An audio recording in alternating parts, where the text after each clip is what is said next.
अस्सलाम वालेकुम व्यूअर्स, आप सबको एक दफ़ा फिर मेरे यूट्यूब चैनल में खुशामदीद। व्यूअर्स, आज हम इंशाल्लाह पीईटी पेपर जो हुआ था उसके मैथ पोर्शन की तरफ चलेंगे। तो इसमें हमारे पास क्वेश्चन था कि the average pocket money of 30 student is ₹20, the total amount of the class will be. कहा गया है कि 30 स्टूडेंट्स की जो एवरेज पॉकेट मनी है वो ₹20 है। तो बताएं कि टोटल 30 स्टूडेंट्स की कितनी अमाउंट होगी। कहने का मतलब ये है कि अगर हर एक बच्चे को ₹20 मिल रहे हैं तो बताएं कि 30 स्टूडेंट्स को कितने रुपए मिलेंगे, उसकी टोटल अमाउंट बतानी है।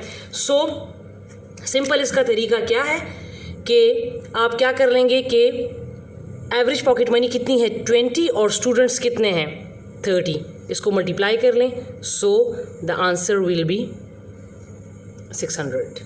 ठीक है, बस इसमें यही करना था। तो इसमें जो करेक्ट ऑप्शन था वो था 600। अगर एक की मालूम हो जाए और ज़्यादा की मालूम करनी हो तो फिर हम क्या करते हैं, उस चीज़ को मल्टीप्लाई करते हैं। ठीक है, इसमें अब हमारे पास एक और क्वेश्चन था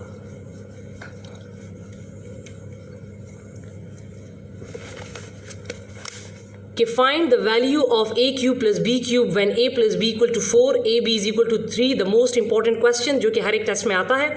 ये ऑप्शंस गिवन है। तो अब हम चलते हैं इसको सॉल्व करने की तरफ।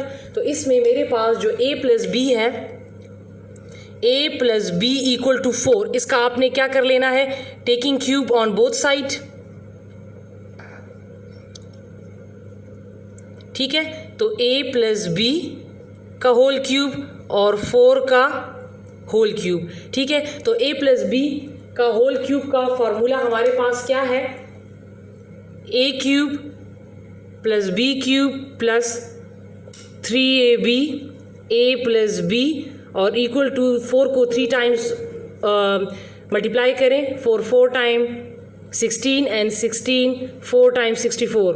ठीक है, अब a cube plus b cube as it is plus 3, a b की जो वैल्यू है वो हमारे पास गिवन है क्या 3, और a प्लस b की जो वैल्यू है वो 4 है।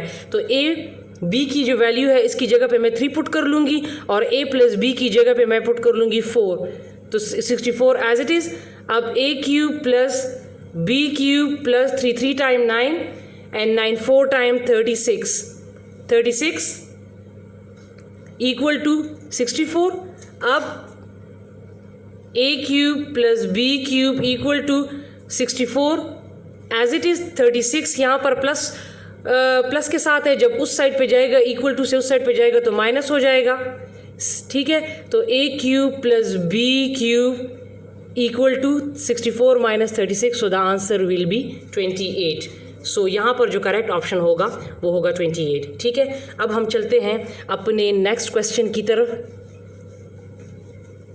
नेक्स्ट क्वेश्चन इसमें हमारे पास था कि how many subset does an empty subset have. हमें ये पता है कि जो एम्प्टी सेट है वो हर एक सेट का सबसेट होता है। तो लिहाजा अगर इन्होंने यहाँ पर एम्प्टी सबसेट लिखा है या अगर एम्प्टी सेट लिखा होता तो बोथ आर सेम।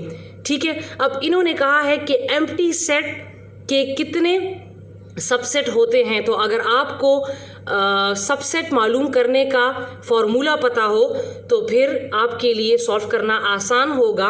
मेरे पास आपको पता है कि हमारे पास जो एम्प्टी सेट या हम जिसको बोलते हैं नल सेट वो ये होता है। ठीक है, ये जिसमें कोई अंदर कोई एलिमेंट नहीं होता। ठीक है, तो हमारे पास सबसेट फाइंड करने का फॉर्मूला होता है टू फाइंड सबसेट। ठीक है, we have 2 raise to power n हमारे पास क्या है, एलिमेंट्स हैं। फॉर एग्जांपल इसमें अगर मेरे पास होता 1 2, तो ये 2 एलिमेंट्स हैं, 1 2 2 एलिमेंट है तो n की जगह पे मैं 2 पुट करती। अगर इसकी जगह पे होता 1 2 3 3 एलिमेंट है तो n की जगह पे मैं 3 पुट करती। लेकिन लिहाजा इन्होंने अब एम्प्टी सेट का पूछा है और एम्प्टी सेट में हमारे पास कोई एलिमेंट नहीं होता, नो एलिमेंट मीन 0। ठीक है, तो इस n की जगह पे मैं क्या पुट कर लूँगी, 0। तो मैंने आप लोगों को पहले भी एक चीज़ बताई थी कि जब भी किसी चीज़ की पावर जो है वो 0 या हम इसको नॉट भी कहते हैं होती है 2 की पावर नॉट या 3 रेज़ टू पावर नॉट या 4 रेज़ टू पावर नॉट, तो उसकी वैल्यू हमेशा 1 होती है। तो ये मैंने n की जगह पे 0 पुट कर लिया क्योंकि एम्प्टी सेट में कोई एलिमेंट नहीं होता। तो 2 रेज़ टू पावर नॉट या 2 रेज़ टू पावर 0 हमारे पास किसके बराबर होता है? 1 के। सो लिहाजा इस एम्प्टी सेट का जो सबसेट होगा वो क्या होगा? वो होगा 1। फॉर एग्जांपल अगर यहाँ पर हमारे पास एलिमेंट्स होते